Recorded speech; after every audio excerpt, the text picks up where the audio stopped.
This is A Different Perspective with Kevin Randle.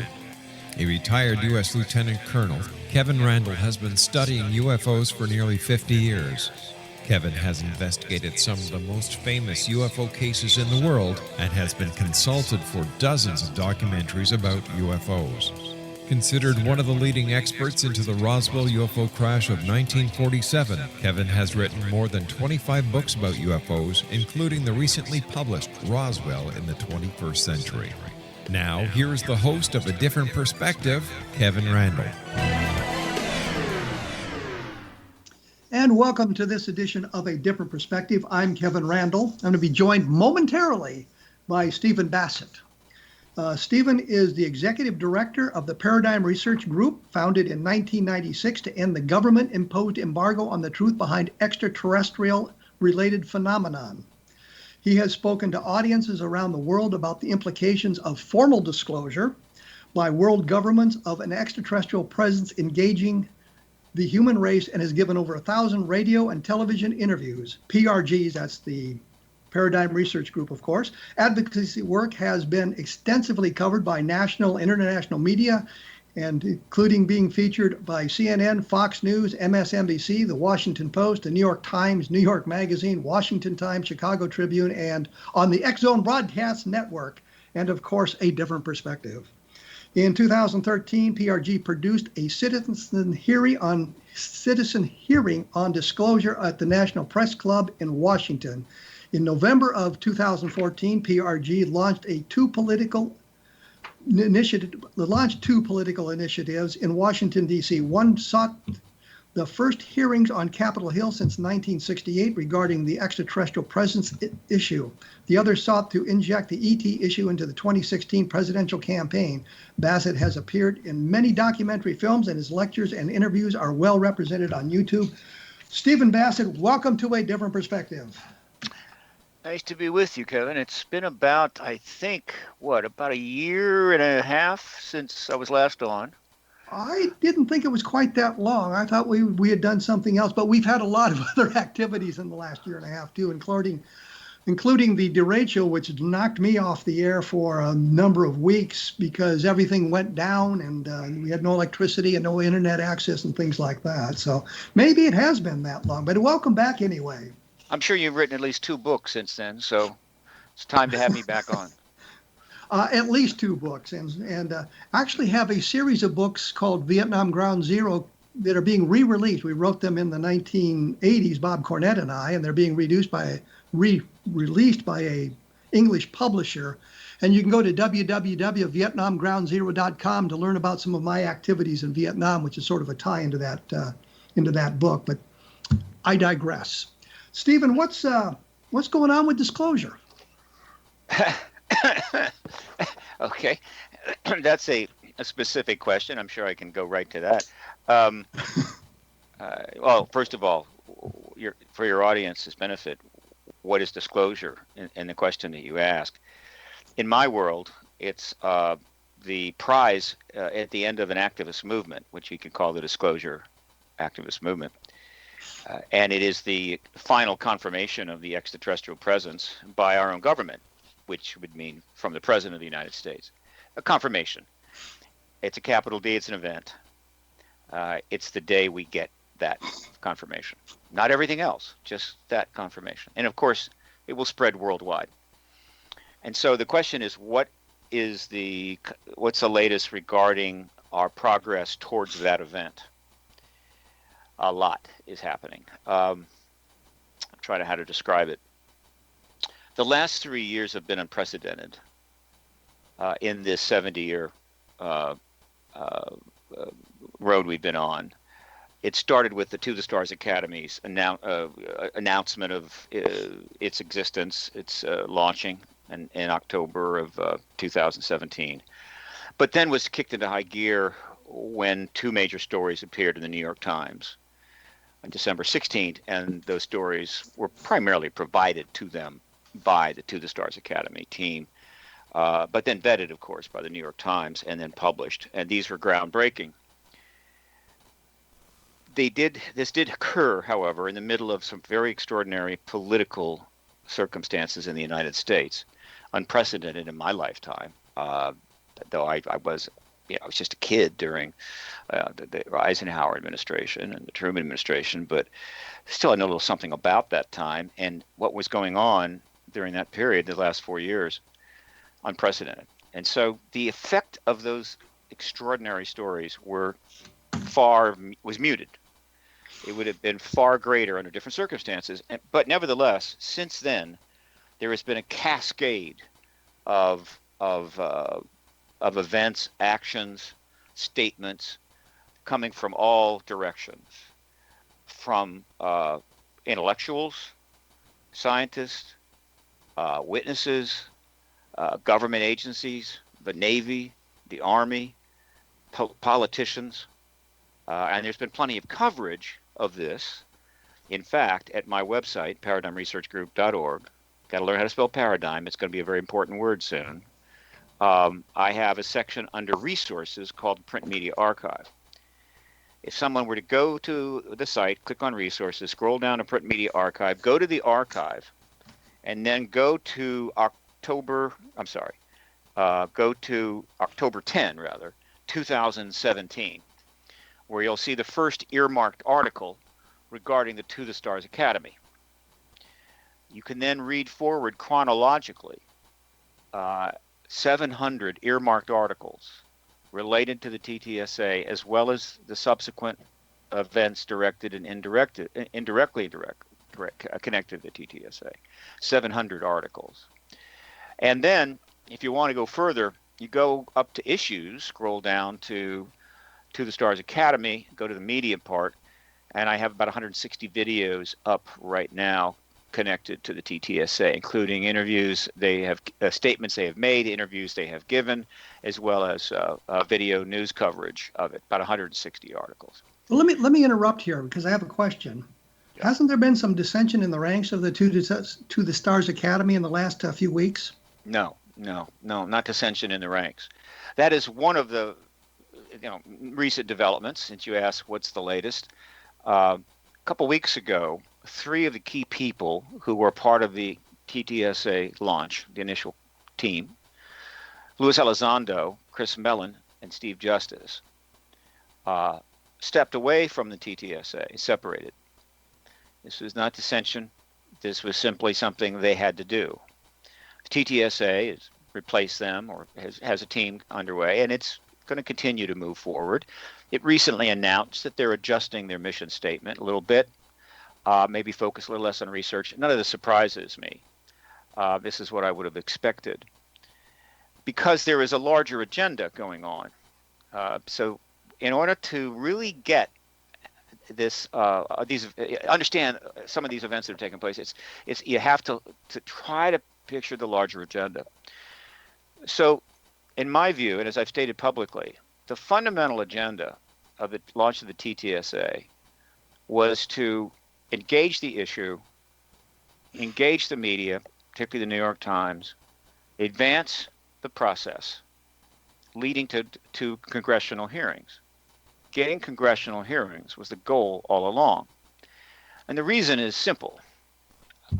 For disclosure to properly take place in our society, with a minimal amount of disruption and with a minimal amount of bad press for the participants, the White House, the Congress, and so forth, even the Department of Defense, and for the public, there should be congressional hearings, which we haven't had. Let me take a step back here, because I'm a little bit concerned, because my understanding was the 3 guys left the academy because the mission had shifted from, as you said, research, but more toward an entertainment aspect of it. And that doesn't seem to be a good way to go. Yeah, they left the academy because that was what they had to do, and it was mentioned. They mentioned that the academy was involved in a multiple mission statement. There was a number of missions there, including research and entertainment, and they mentioned that. But there was no discussion of any contratemps. Now, let me again clarify. I'll get to the point, Kevin. You'll get what I'm saying here. So, hearings is what the goal.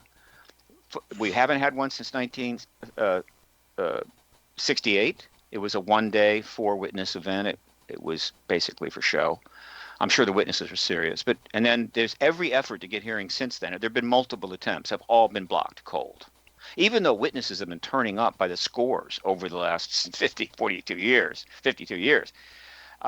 no hearings. Why? Because hearings on this issue with solid witnesses testifying under oath would clearly end the truth embargo, and the truth embargo was not to be ended yet. Okay, so now let me ask you a question here, because and taking in a little bit of a political term, we've had various administrations since 1968, both Democratic and Republican. Is there one party that is more prone to listening to the idea of hearings, or are they both pretty much entrenched against the idea? It's not that simple. Both, and I do want to get back to your original question. It's a very important point I'm making there. But both parties have been part and parcel of the truth embargo. They have not challenged it. No party has ever. But there were 2 Democrats, congressmen, that actually moved to try to get hearings. Internally, it's not known to the public. I know about it because I had an insider. They were blocked by the chairman of the Senate Intelligence Committee. But both parties basically have gone along with the truth embargo. So in that sense, they're the same. However, because of a special circumstance that took place in 1993, when Lawrence Rockefeller, calculating appropriately that the end of the Cold War and the end of the Soviet Union was now the time to wrap this up. Let's get this information out. Let's get it to the public. It's been embargoed long enough. And so he approached the Clinton administration in a serious way, resulting in what we call the Rockefeller Initiative, which went on for about 3 years, and essentially hooked the legacy of the Clintons and the Clinton political team to the issue for all time. And it played out. And so in the sense that there has been a lot that has taken place regarding the Clintons and some of their key advisors and this issue, I could then say that the Democrats are a bit more involved in this issue than the Republicans. And that would be as far as I really could go. But more in generally, the Republicans have a reputation of being better friends of defense than the Democrats. They're more supportive of the defense funding needs and this and that. They have strong connections with the military intelligence complex. And so by and large, given that the military intelligence complex has certainly been key to supporting the truth embargo and maintaining it, one would say that the Republicans are more connected to that truth embargo and more supportive of it, if not implicitly. So to get back to what I was saying before, all right, hearings is what they got. So these hearings are coming. We're getting very close. There's a lot in the works regarding that, and I can get in that in a minute. But in order to do the hearings, ultimately, they have to be negotiated. In other words, there has to be a negotiation between the committee chairs and maybe other members of Congress and those that are seeking to get these hearings. And the people seeking to get these hearings are Chris Mellon and Luis Elizondo.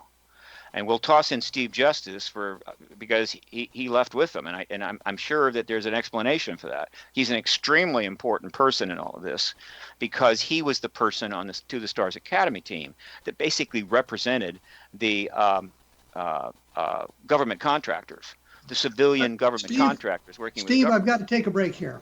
Sure. I'm right up against my break. Sorry about that, because you were getting into the good stuff, and we'll get back to that when we return. I'm here with Steve Bassett. We're talking about disclosure. We're talking about what's going on in the world of disclosure.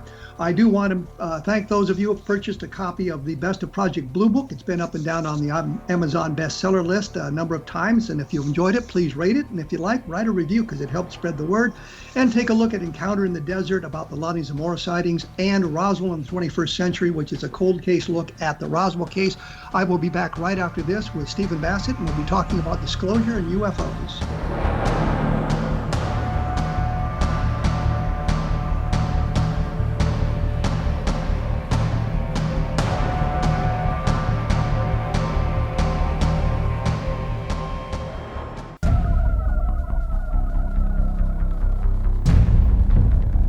I am here with Stephen Bassett.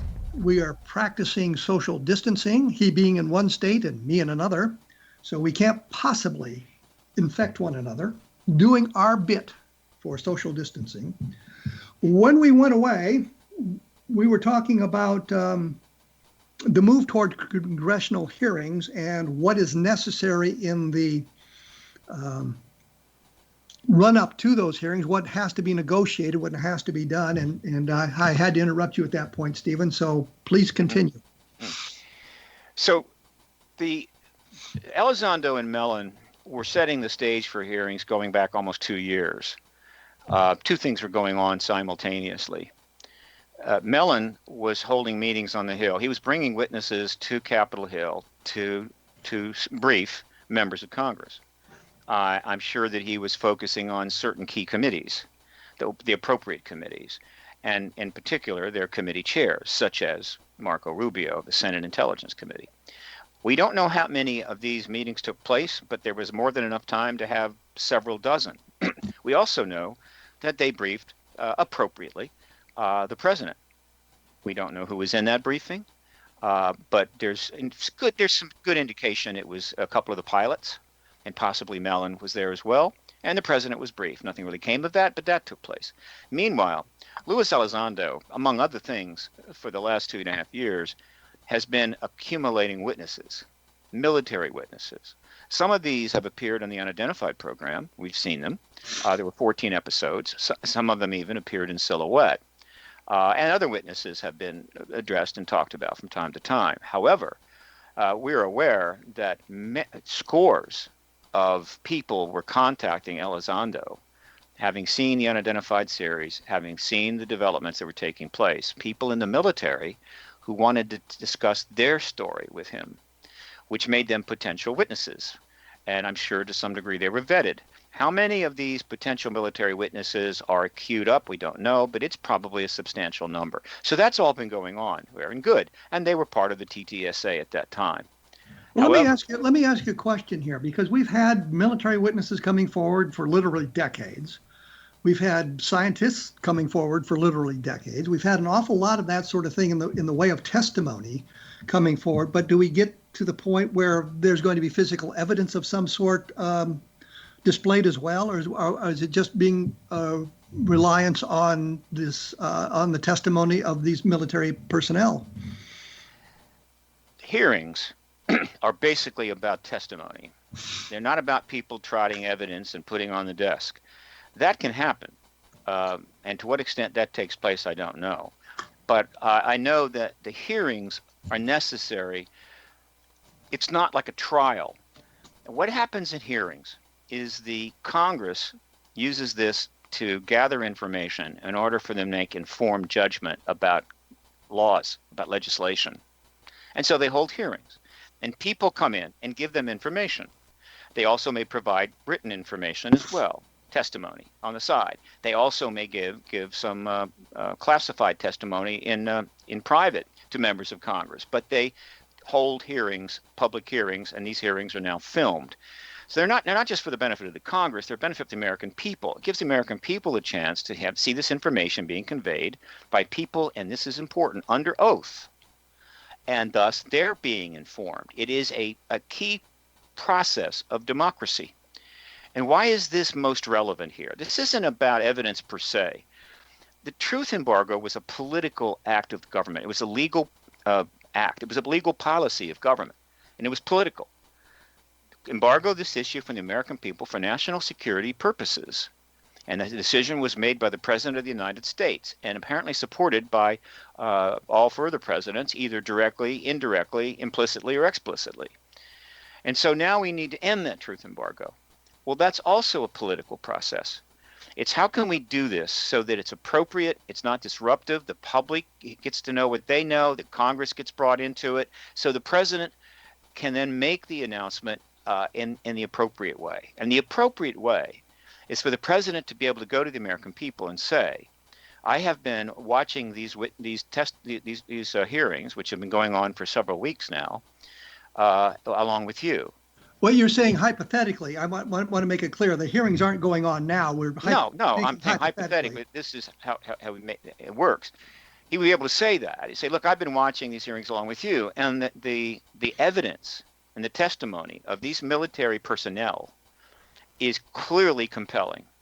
And after discussions with key congressional leaders, as well as key members of the DOD over the DOD, we have concluded that it clearly confirms that there is an extraterrestrial presence, of which we are going to certainly be providing much more about in the coming weeks, months, and years. And so I'm confirming you today that there's an extraterrestrial presence. This is the way it has to be done. This takes the pressure off the White House. It takes the pressure off the Congress. Everybody gets a piece of the glory. We've always known that. We've always wanted to get hearings. We couldn't get them because of what took place in October of 2017, the emergence of the TTSA, and the actions that have followed, and the reactions and so forth, which we could go on and talk about for the rest of this interview. But it's been unprecedented. Let me ask you a question here, because I've watched some of these hearings on C-SPAN, and I've seen clips of it on YouTube and all that, and it always seems that there is, I don't really want to say partisanship going on, but I wonder about the political benefits for one side, whomever that might be, and the other side, and there would be a contentious debate going on that might derail the whole thing. If you understand what I'm saying here. If you acquaint yourself with the history of hearings, you'll find that they have played an important role in American democracy. There have been many extraordinary hearings with important outcomes. In intense partisan times, the hearings tend to become showcases. They tend to put on a show, and they're less informative. Of late, because we're going through for the last 12 years a particularly bad hyper-partisan era. The hearings have generally not been very satisfying. But keep in mind, there are hearings going on about less, how would you say, controversial issues, just fundamental hearings that really may only get covered on C-SPAN, if at all. And these hearings are accomplishing important business, and that's taking place. We tend to see the ones where there's some big deal going on, like Benghazi or whatever. And so there's a sense that, these hearings are always political and always posturing. Not really, but they are a little bit more so now. And I get that. But that is not going to happen this time, because the extraterrestrial issue and the truth embargo is basically nonpartisan. I can't imagine anything less partisan than the reality of the extraterrestrial presence. There's just not a political or a angle to. Let me put it this way: there's not a partisan angle to the ET aspect of it. Now, in time, there may be partisan developments. This will be post-disclosure about how we're going to conduct ourselves after learning this, and we'll see how that goes. But the hearings preventing the testimony, I think you're going to see the members of Congress on their absolute best behavior, and I think the hearings will be very good for these committees and for the Congress. It's going to be able to give them a chance to be nonpartisan seekers of information serving the country. Okay, now get back to the thread. So this is what we have to have. And this is where they've been going. We are now getting close to that. Why? Because the political situation changed. It changed, obviously, with the election on November the 3rd. But nobody was going to take immediate action. Things were going to stay pretty quiet because it's not clear what was going to happen in the next weeks and months. I think on December the 18th, when the states essentially confirmed the electoral count, I think they made some moves, and there were some developments around that time. However, then things went to hell in a handbasket and got very bad. And right up until the inauguration, essentially, there was a great deal of chaos in the country. And so, again, things had to be pushed. I think they had to slow down a little bit, take their time. But however, once Biden was in office, then we had a clearly new political reality. It was still not comfortable and it wasn't pretty, but it was a totally different reality, and it was now possible to move forward. And as I've said publicly now, repeatedly, because I've done 50 interviews so far since January 1, I've got 15 more already booked. What I've said is this, that once Biden was president, knowing that hearings were in the works and needed to take place as soon as possible, The two principal limiting factors or key factors with respect to the timing was, one, the vaccination rate, how fast the vaccinations got out, and two, the impact of the new virus mutations. Depending upon how those went down, these hearings could take place as soon as late February, maybe even March, or April, or perhaps later. At this point, it's looking like the soonest could be, I would say, May, early May. But So here's a question. Here's a question. Aren't other governments aware of what's going on in the extraterrestrial realm? I mean, yes. Is it all focused on the United States Congress, or are there other governments looking to participate in this disclosure? The work of the TTSA and Mellon and Elizondo and Justice is focused on the U.S. Congress. They're not trying to get the Putin, the Russian government to hold hearings. There's other things going on out there, and there are some other heads of state could step into this at the last minute any time. There's nothing we can do about that, except get the damn hearings done as soon as possible and get to where we need to be. And with any luck, it'll be our president that confirms the ET presence. But you're suggesting a sense of urgency here, and I don't understand your sense of urgency. Why is there this sudden sense of urgency? I'll get to that in just a second. That's a very good point. So the reason, in my view, though they're not saying, and they're not going to say, that Mellon, Elizondo, and Justice had to step away from the TTSA is because once you start the negotiations, the actual discussions about, okay, how are we going to do this? The Congress cannot be negotiating with the To the Stars Academy, which is, as long as they are part of the To the Stars Academy, that's what they're negotiating with. The To the Stars Academy is a public benefit corporation that raises money. It has a multiple mission statement. It does entertainment, does a number of things. There's other people involved. You do it. You don't do it that way. You're going to negotiate with Mellon and Elizondo and possibly Justice individually. In other words, they are citizens, private, not connected to the organization. That's the way it had to be done. So in order to start the real negotiations, they had to step away, and I believe that's why they did. Now, why the urgency? Now, this gets interesting, all right? And there are a number of reasons why these hearings must take place as soon as possible. These are my reasons.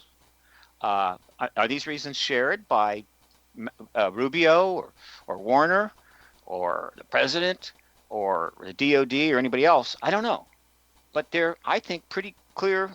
It's pretty clear logic here. Here's one reason, the simple. The events that have been taking place the last 3 years have clearly been signaling the end of the truth embargo. I mean, we're in a place we've never been before, unprecedented, and developments are ongoing. It's hard to even keep up. I cannot keep up with all of the news, developments, podcasts, new witnesses, and everything else emerging. I can't do it, and that's all I do is try to keep up. And so at any time, Putin or Xi Jinping could step in and go, yeah, by the way, there's an extraterrestrial presence. I'm confirming that to the 1.5 billion Chinese today. We have plenty of evidence. We'll give you what you want. And bingo, Xi Jinping is the disclosure president, and China is given an enormous geopolitical advantage and glory and historic this and that, and elevated on the world stage. Or Putin, pick your choice. So that's one reason we need to get it done. But under the way that I say it's going to happen, there is plenty of time for Putin and Xi Jinping to jump in. Maybe they will, maybe they won't, but there's nothing we can do about that except get on with business.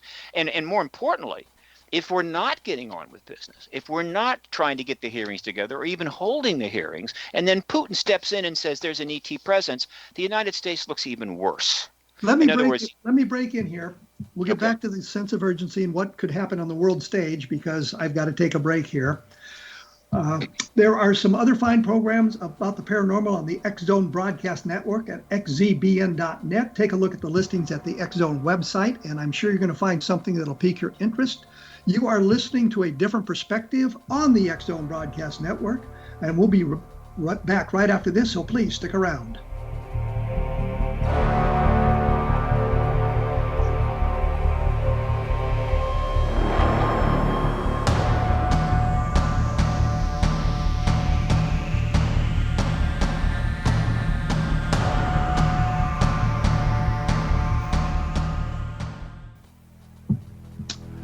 I am here with Steve Bassett. We are talking about disclosure. We were talking about the sense of urgency, but before we get to that, the website is www.paradigmresearchgroup.org. If you want to take a look at some of the things that we've been talking about here, once again, it's www.paradigmresearchgroup, all one word, all lowercase, paradigmresearchgroup.org. Stephen, when we went away, we were talking about this sense of urgency, and you were giving us a couple of reasons why there was this sense of urgency. One is for the United States to be the disclosure, I guess, entity, as opposed to the Chinese or the Russians. I was thinking maybe the British or the French or maybe the Australians like to get into it as well, but that's a whole other argument. No, that's true. They could. So, and I know the French has done the French just did a big report on UFOs, and I think the British have been letting stuff out periodically. I'm not sure what exactly the Australians are doing at this point. Anyway, we were talking about the sense of urgency. So you'd given us one of the reasons, and I think there were others you were about to Yes. enumerate. And I was pointing out that again, if we're not doing hearings, if we're not following what is in the works, and then Putin or somebody were to do it, I say particularly Putin and Xi Jinping. If one of our allies like Canada or something or France were to do it, it would be less damaging to us. But if it's Putin or Xi Jinping, it's a disaster. So if we're not doing that, it looks even worse, because the world will see United States clinging to the truth embargo until the last dog dies, determined to never tell the world the truth about the ET presence. Absolutely never going to happen. And then boom, we get it from Vladimir Putin. This is not a circumstance we want to be in. Okay. The second reason is more complicated, but let me put it this way. President Biden stepped into a situation which is comparable to what FDR stepped into in 1933. It's a mess. It's a disaster. And the problems that need to be dealt with immediately are huge, and it's going to be a rough road. It's going to be very difficult. And the way you solve problems when you're the president of the United States is by spending political capital. You come in to the White House with X amount of political capital, and you start spending it in order to get things done. I don't know enough about the FDR administration. I may go and look at it because I'm fascinated by the time. But FDR apparently had the political capital and started spending it, and was able to get some extraordinary things underway. Some worked, some didn't. But most people agree he saved the country's took us. So Biden's in a similar situation. I mean, how strong is the situation? As much money has had to be spent now on the crisis developed by the virus that was spent in World War II. And so that's how expensive the situation is, and that's just one of the problems he's facing. Okay, now, I calculate this, that if hearings were held quickly, early in the administration, when the biggest struggle is going to take place, and Joseph Robinette Biden, becomes the disclosure president, he is the one able to tell the world, yes, there is an extraterrestrial presence, and do it in a way that's constructive and appropriate, following hearings that go on for weeks by military witnesses who have taken an oath to serve and taking another oath when they testify. He will achieve at that moment one of the greatest political legacies in history. He will be elevated on the world stage, and that will give him an enormous amount of additional political capital, which he then can use to get the legislation needed to deal with the problems that we face, not only internally, but also problems we face elsewhere. The political capital, for instance, to possibly really begin a Marshall Program to deal with the triangle in Central America, and also to some degree Mexico, so that we can provide a situation down there where people don't want to leave because it's relatively a nice place to live, instead of hell on earth and having to flee to America by the thousands. And I could list 100 things like that. And so one reason we need to get the hearings right now and get disclosure done is so the president can be given that political capital to use to the benefit of the country. But what happens if the rest of the world comes out and says, "Hey, this is untrue. There's no extraterrestrial presence," and so now it's now the United States standing alone? The odds of that happening are about as likely as you winning the Powerball with 50 tickets. It's not going to happen. but I've won the Powerball. I just got $7 from them. Yeah. And spend that $7 wisely, but not in service to that particular speculation. The rest of the world is not going to say it's not true, Kevin. Well, I don't see a real benefit to announcing disclosure at this point in time. I just gave you two. And I understood that, but I don't understand the benefits because of all the other things going on. And this disclosure is going to disrupt society even more so than what's going on now. Disrupt society. There's all sorts of studies of what happens when a technologically superior civilization contacts a technologically inferior civilization. Sorry, I'm stumbling for the words here. That technologically inferior civilization ceases to exist. And it seems to me that we would be at that point where we now know that interstellar flight is possible and all the benefits derived from that. And that could undermine the pinnings of our society. For example, it would wean us off oil almost immediately, and we got a collapse of the fossil fuels industry, which is going to throw literally millions and millions of people out of work around the world. And that would be a big sociological problem. What can I say, Kevin? I don't agree with a single word you just said. It's old thinking. It's no longer valid. If you're talking about these studies, Margaret Mead, some of the historical accounts of the Aztecs and the Native American Indians destroyed by the Europeans and all this, yeah, I get it. That was a long, long time ago. We are not the Aztecs, and the ETs are not the Spanish, right? We are not Native Americans. I said nothing about conquest. No, you said it virtually destroyed them. You said it I didn't disrupted. say conquest. I said destroyed them because the introduction of that technology is what could destroy them. No, the Spanish were able to destroy the Aztecs because they had superior technology. They could have come and worked out things with them and had trade agreements with them and not destroyed them, and used the technology to destroy them. But they chose to do it. And we were able to destroy the Indians because we had superior technology. And that is the message that's been put out there by skeptics and debunkers going back several decades. The ETs have superior technology. Therefore, once they engage us, they will destroy us. Therefore, we can't disclose their presence.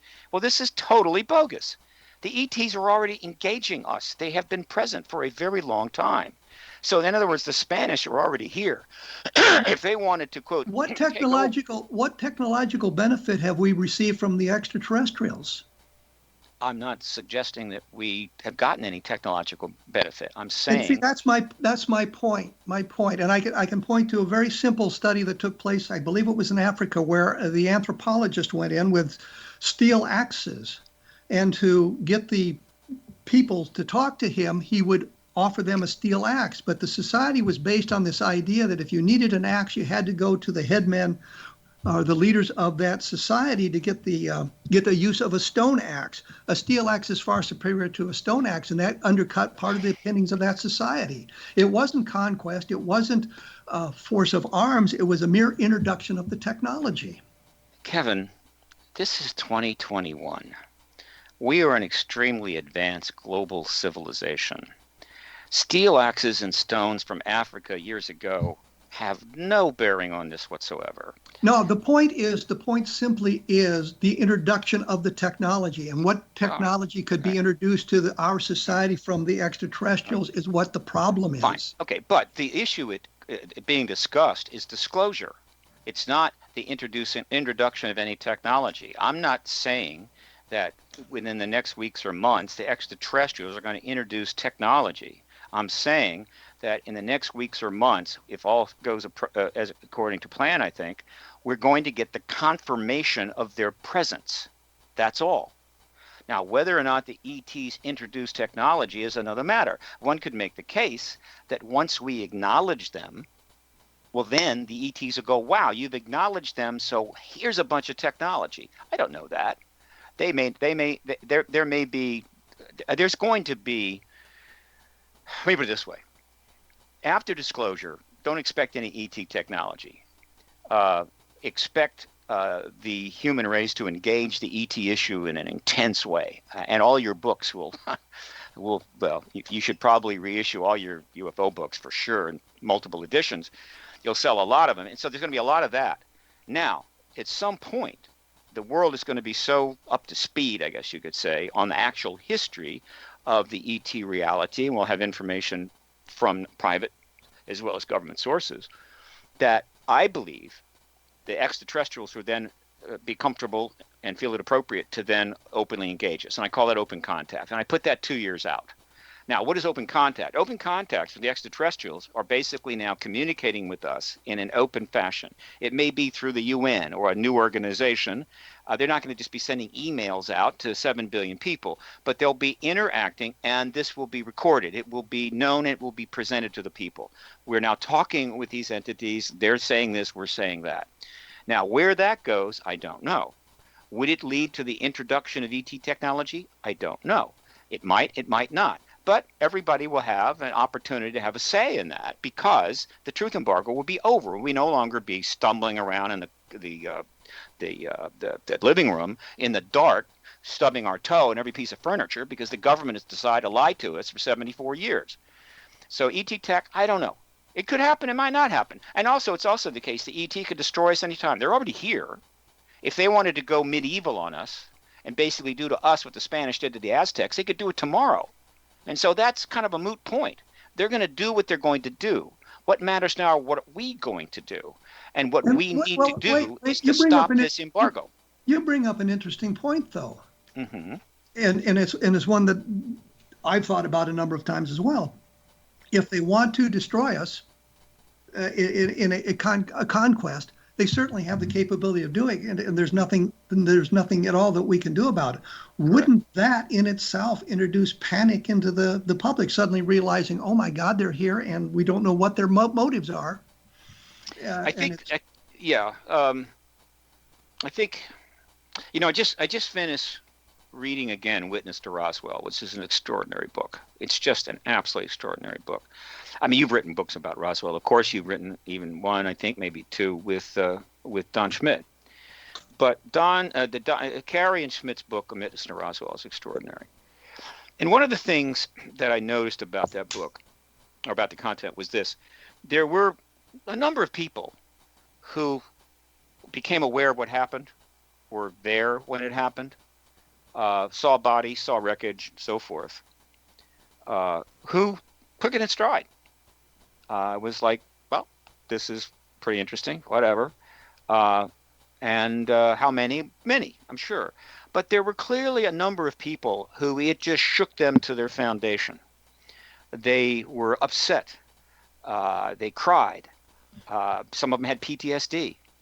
And some of them, had serious consequences. And so I noted that.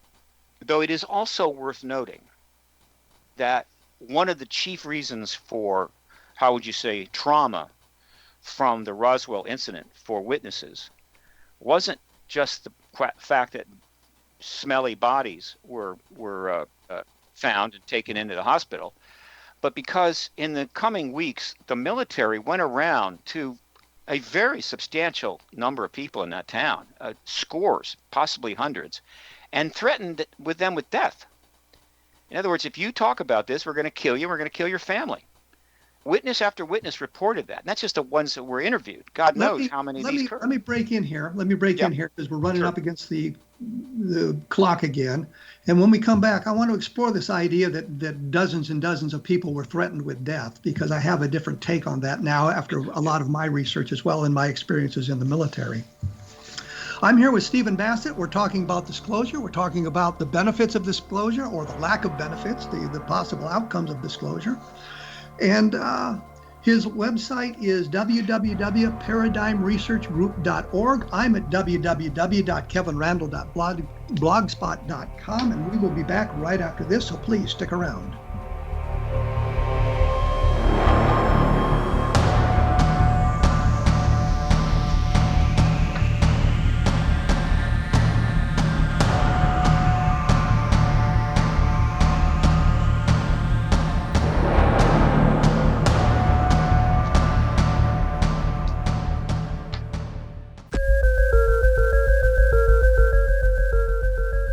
I am here with Stephen Bassett. He is not stomped off in anger, and neither have I. So we'll continue our discussion. When we went away, Stephen had mentioned a number of people being threatened with death after they're witnessing a part of the Roswell case. I looked at this question in depth in Roswell in the 21st century. A number of those people who made those claims are not credible witnesses any longer. I'm thinking specifically of Glenn Dennis here is one of those. There were many military people, I think, were probably more threatened with this is a classified operation. Ergo, if you disclose any part of it to those not cleared to hear this information, you could face imprisonment and fines. I think at the time it was 20 years and $20,000 or something like that. It's certainly gone up since then. The point simply is, I think that in the enthusiasm of our research into Roswell, that we thought that the idea that these people were threatened with death and destruction was overplayed, I think. There are credible people who have suggested, I'm thinking Frankie Rose specifically here, who was told that if they talked about it, her parents would end up at Orchard Park, which was during World War II a POW camp, and it was being used for some kind of a facility still in that day, things like that. So it may have been just a threat like that, even though the military really didn't have any authority to make those sorts of threats. But I think that aspect of the case has been a little bit overblown, and I wanted to make that clear before we continued on. Leaving that aside, you wanted to take us in a different direction now. Steve, you had something that I had interrupted and we got off on that tangent. I think that I am quite sure that if General Ramey had not, if Truman had not acted as quickly as he did, because I'll assume the order had to come from Truman to Ramey to do what Ramey did, and reverse the story before any serious reporters got to Roswell. I don't know if any of them actually did. I think the Life magazine reporter got there, but he was actually taken to a false location. That in this issue had gotten out, disclosure would have happened. The ET reality would have been known in 1947. And it wouldn't be some broadcast on a radio by Orson Welles creating a false invasion to be an entertainment show that was misunderstood. It would be a confirmation from extraordinary event that took place in Roswell.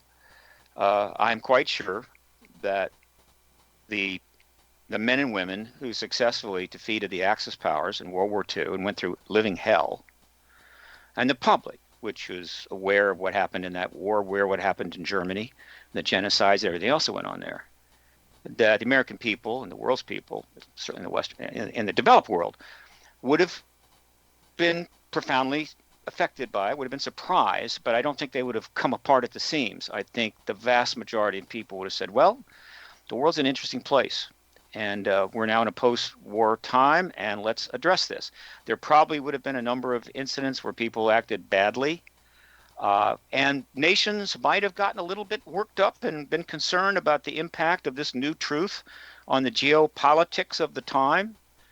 But given what they've just gone through in World War II, it couldn't have been worse than that, and probably would have been okay. So overall, I think it would have worked out.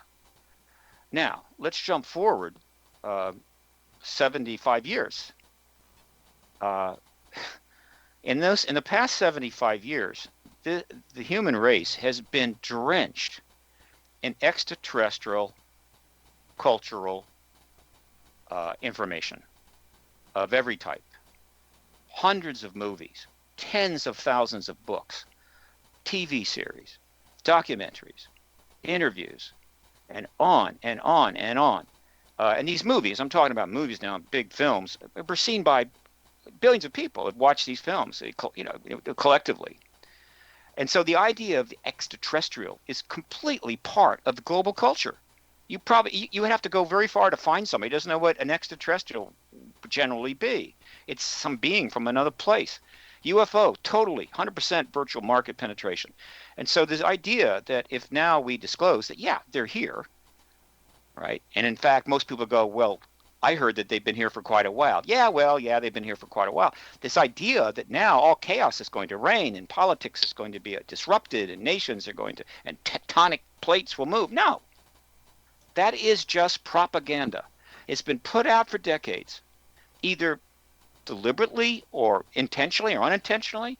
Is fundamentally would be viewed as propaganda designed to service the truth embargo, listing various bogus reasons why this embargo must remain in place.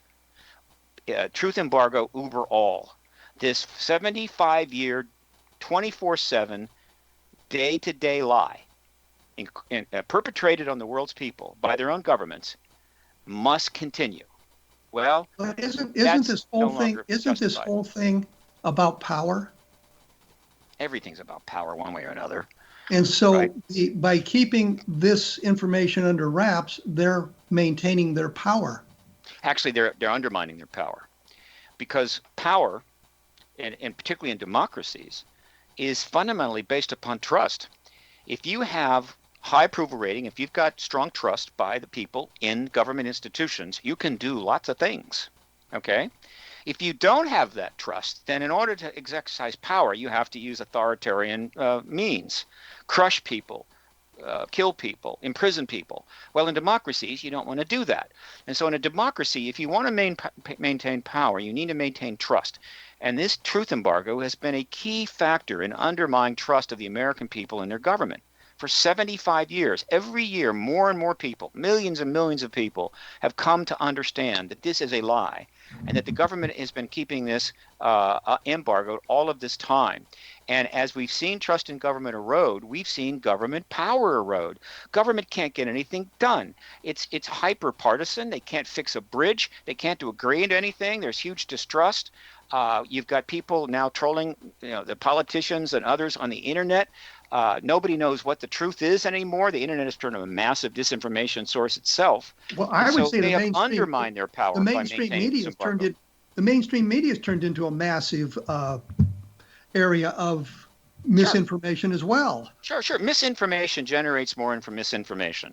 Institutional dysfunction spreads like a virus. All right. So if the government is lying, other people are going to lie. People are lying to support the other lie. Whatever. It's a degradation in the social contract. And so trust in government has always been very low. It's gotten extraordinarily low. In fact, I've said many times, the trust level that the American people have in their institutions right now, in many other cases, would have resulted in the end of that country. It would result in a failed state. But we have such a strong constitution, and we have done well enough, long enough, that as this has developed in the last 70 years, we've been able to keep it together.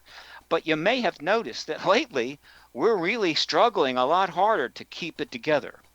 And so, again, ending this truth embargo and bringing more trust back to government, and more trust in government from the people, is going to increase government power, but increase it in a positive way, giving the government power to do what needs to be done.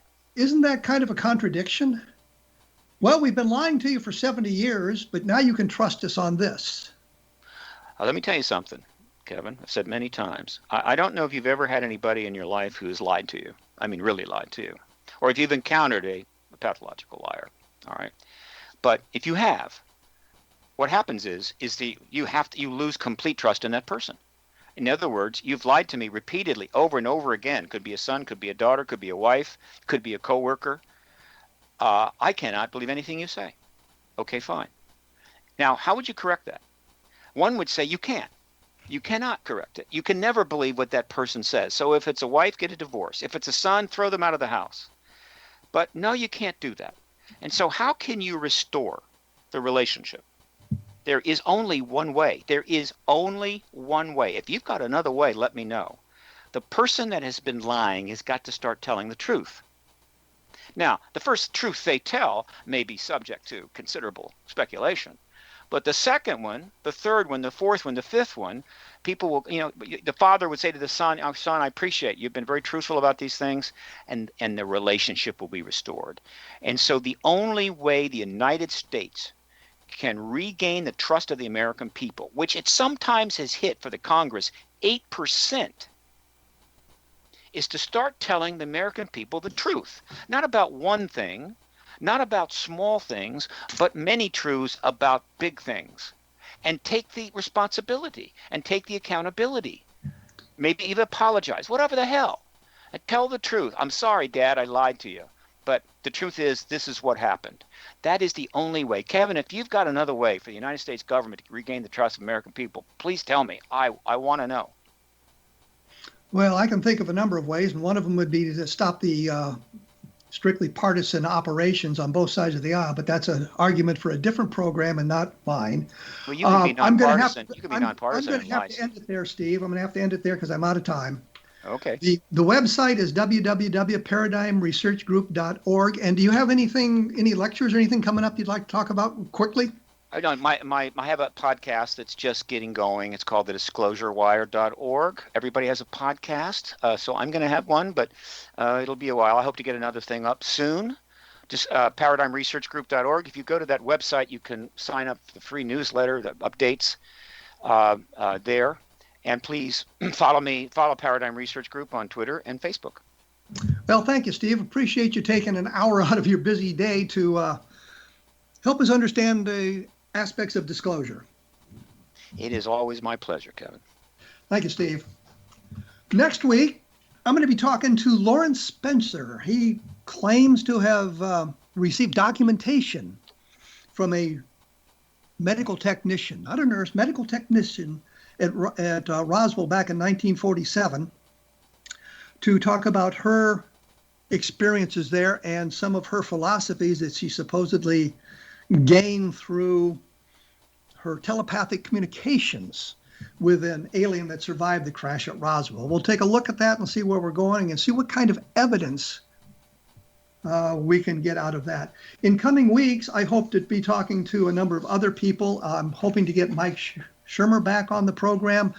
We talk a little bit about skepticism and how that all operates in the world arena, and looking for ways of examining both sides of the issues here in UFOs, the true believer as opposed to the debunker, the true skeptic and the true researcher. Seeing how we can bring that sort of together, maybe get some kind of an idea of exactly what is going on out there in the world around us. I've looked at an awful lot of stuff in the last several weeks about UFOs, and I have to tell you, I keep bouncing back and forth. I see things that seem extraordinarily mysterious, and you dig a little deeper and the mystery vanishes. And you find something that doesn't seem to be that interesting, and yet there are aspects of it that just aren't easily explainable. And looking for ways to introduce multiple chains of evidence into the UFO research. By multiple chains, I mean not just witness testimony, but radar, pictures, electromagnetic effects, landing traces, all of that sort of thing brought into it. So you have multiple chains of evidence leading us in a direction as opposed to just the idea of a witness telling us one thing and we having to accept exactly what he or she says as the gospel, that sort of thing. So we'll take a look at some of those things in upcoming shows as well, because I think that's important to look at all of that sort of thing. And as I say, I think that Roswell in the 21st century, it was a look at the cold case, look at Roswell as a cold case and eliminate some of the witnesses that seemed very credible in the beginning, but have lost their luster simply because we've learned more about them and learned more about what was going on in New Mexico in 1947. I think you need to take a look at that. Encounters in the Desert is an important book because it talks about the Lonnie Zamora case. And coming up, in just a couple of weeks, I have a book coming out called UFOs in the Deep State, and I think it touches on a little bit of what we were discussing here today, so that might be something you'll be looking for coming up in May. You have been listening to A Different Perspective on the X-Zone Broadcast Network. I'll be back in 167 hours, so please stick around, and thank you for tuning in.